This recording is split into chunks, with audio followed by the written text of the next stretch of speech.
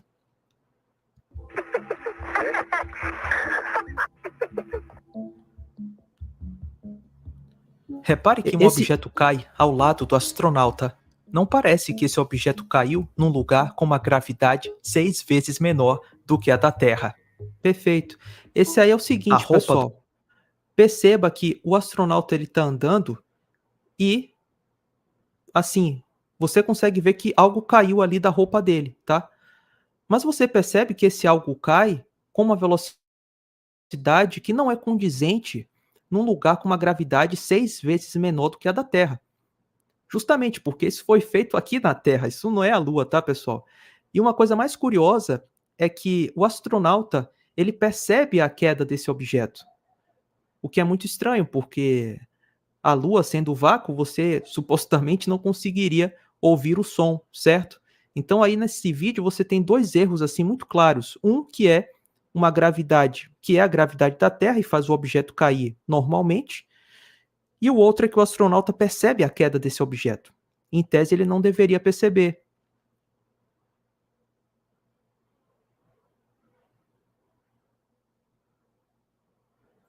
Tá vendo como o objeto cai rápido? Justamente porque isso não foi filmado na Lua, tá? Isso foi filmado aqui na Terra.